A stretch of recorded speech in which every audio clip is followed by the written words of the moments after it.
Bienvenidos a El Debate, un periódico que os quiere dar las gracias por acudir a nuestra redacción y sobre todo recordaros que tanto como españoles como catalanes siempre seréis bienvenidos en Madrid y especialmente en esta redacción. Lo primero que os quería preguntar, así una apuesta en común rápida, es ¿qué supone ser español, sentirse español, porque todos los catalanes son españoles, pero qué supone sentirse español en Cataluña? Empezamos si quieres para abajo. Bueno, sentirse no sería un problema. Manifestarse sí es un problema, porque si el sentimiento queda en lo recóndito de tu alma, pues no trasciende. Pero si en Cataluña hoy una persona pues no está, digamos, sometida a la tiranía del pensamiento único nacionalista y manifiesta pues su oposición a esta tiranía y pide que se respete la ley, que se respete la Constitución, que se reconozcan los derechos lingüísticos de los padres en las escuelas, inmediatamente su vida se transforma en un infierno. Es decir, si es un empresario, por supuesto no tendrá contratos con la administración, e incluso en su propia actividad encontrará dificultades porque otros empresarios o sus clientes recibirán indicaciones de que este es un apestado. Si son unos padres que quieren escolarizar a sus hijos en la lengua oficial del Estado, pues serán objeto de discriminación, de señalamiento, de acoso. Todos tenéis en común que habéis nacido en Cataluña y que sin embargo habéis tomado la decisión de veniros a vivir a Madrid. ¿Cómo fue esa decisión, Pilar? Bueno, mi decisión no es heroica, mi decisión fue por cuestiones laborales. Entonces hace ya años que llevo viviendo fuera de Barcelona, aunque evidentemente ningún barcelonés deja de ser de Barcelona, ningún catalán deja de ser catalana porque no vivo allí.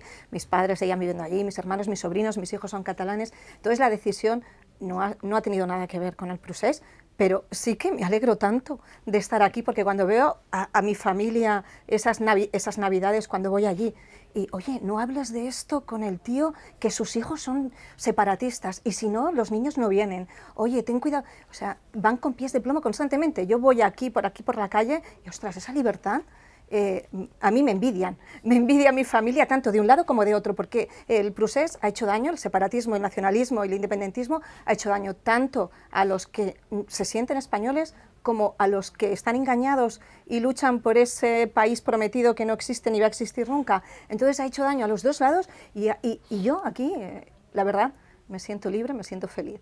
Precisamente, Pau, leía el otro día un artículo que titulabas «Catalanismo es nacionalismo siempre y nacionalismo es totalitarismo, supremacismo y xenofobia».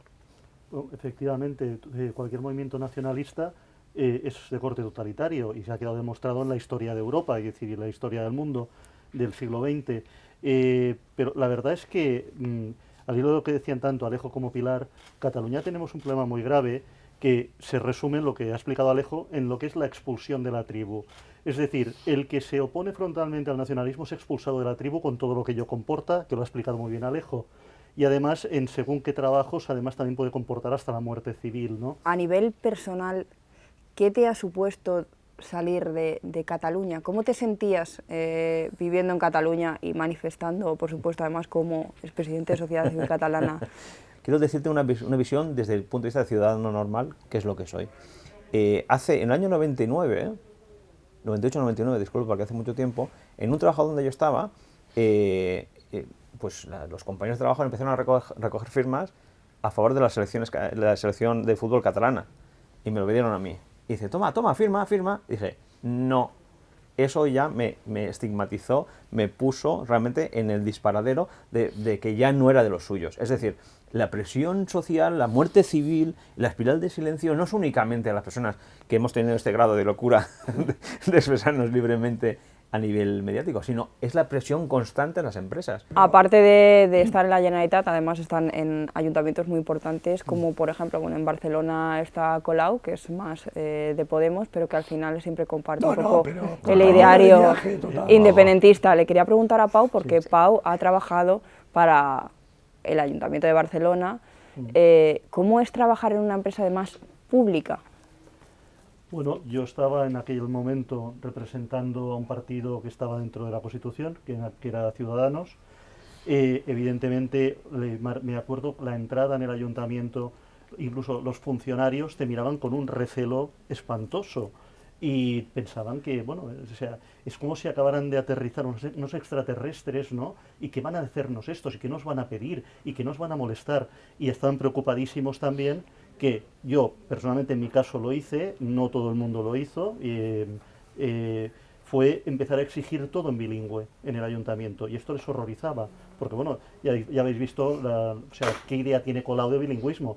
Quien quiera educar a sus hijos en bilingüe o en español, a la privada, no a la pública. A la pública solo para el catalán. O sea, tú como español que vive en Cataluña, pagas impuestos en Cataluña y tiene a sus hijos en Cataluña, no puedes coger que sus hijos estudien en español.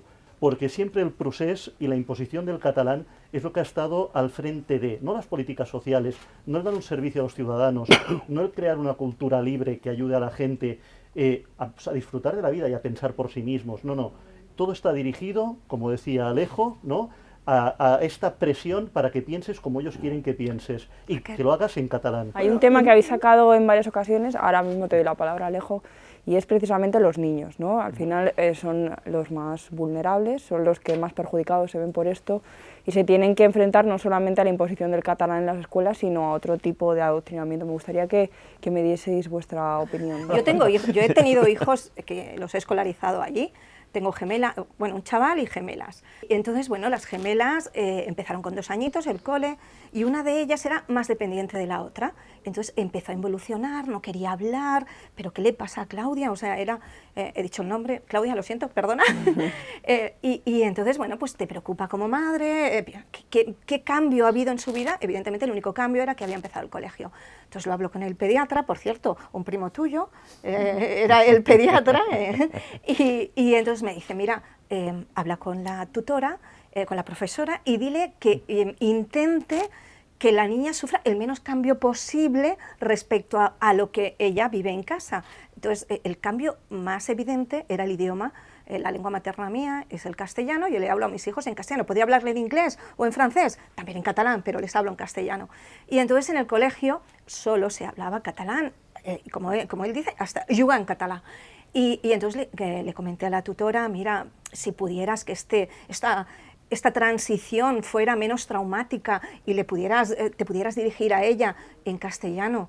Y dijo, mira, lo siento, ya puede venir aquí el rey a pedirme que le hable yo a tu hija en castellano. O sea, que priorizó su intención Pero no solo de que por los el niños suyo hablen personal, catalán, sino que hay una ordenanza, una normativa que ella no se puede arriesgar, porque arriesga su puesto de trabajo, arriesga su continuidad. A mí me gustaría, si contaseis alguna experiencia que haya sido especialmente dura para vosotros respecto al nacionalismo cuando vivíais en Cataluña y cómo os hizo no solamente sentir, sino cómo afectó a vuestra vivencia allí. Yo recuerdo el momento, digamos, de mayor dureza, como dices tú, fue un 11 de septiembre del año 1995.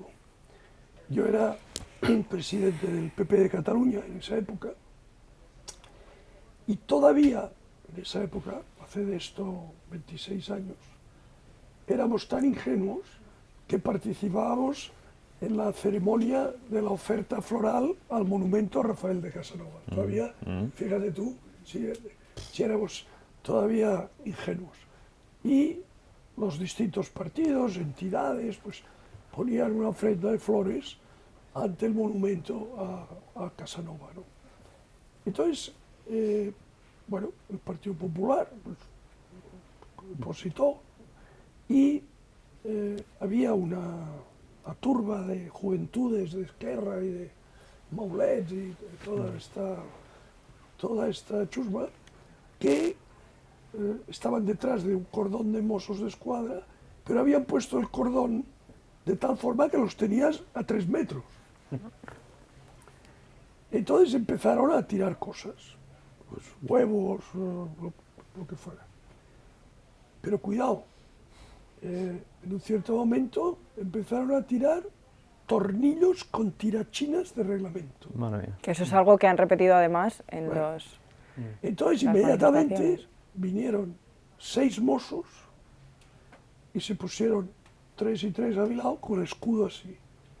Y entonces yo oía repiquetear los tornillos contra el escudo. Yo pensaba, bueno, entonces un tornillo pasó entre 2 escudos y me dio aquí en el lóbulo de la oreja. Fue como una quemadura, empezó a sangrar. Entonces yo cogí el pañuelo y tal. Entonces ya me llevaron hacia el coche, ¿no? Claro, porque aquello se estaba poniendo. Te estoy hablando del año 95, ¿eh? O sea que la cosa viene de muy lejos. Sí. Entonces fui hacia el coche, allí estaba el coche que me esperaba, con un chico que llevaba el coche del partido, y yo, por cierto, curiosamente, iba con Jorge Trías Sagnier, que era diputado en Madrid por el PP. Nos metimos los dos en el coche y los mozos se fueron. Se fueron. Y entonces nos quedamos dentro del coche, con el chico que llevaba el coche, Jorge y yo, dentro del coche, rodeados de la turba esta, que empezó a dar patadas al coche, a sacudir el coche. Y entonces yo me acordé de una escena que había visto en la televisión, no sé si la recordaréis vosotros, de un linchamiento de 2 policías, digamos, de paisano en el Ulster. Sí, me acuerdo de esto, sí. En el Ulster, Lo sacaron que de ahí, ¿no? los sacan de esto y los matan.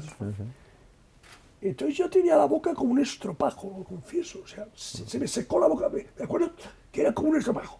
Y entonces el chofer nos salvó la vida, porque lo que hizo, un chico que tenía 20 y pocos años, tuvo la serenidad, porque otro se hubiera aterrado y tal, tuvo la serenidad de poner primera, avanzaba un palmo, avanzaba otro palmo, avanzaba otro palmo, que no atropellaba a nadie, Pero sí pero iba avanzando. les hacía apartarse. Conseguir así. Y cuando vio un hueco, ¡shac!, se subió a la acera, ¡zip!, salimos.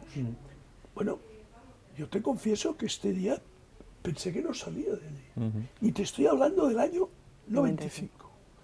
Entonces, claro, todo lo que ha venido después, algunos ya lo veníamos anunciando. Y se nos llamaba catastrofistas, agoreros, aguafiestas, ¿no? Sí. Exagerados.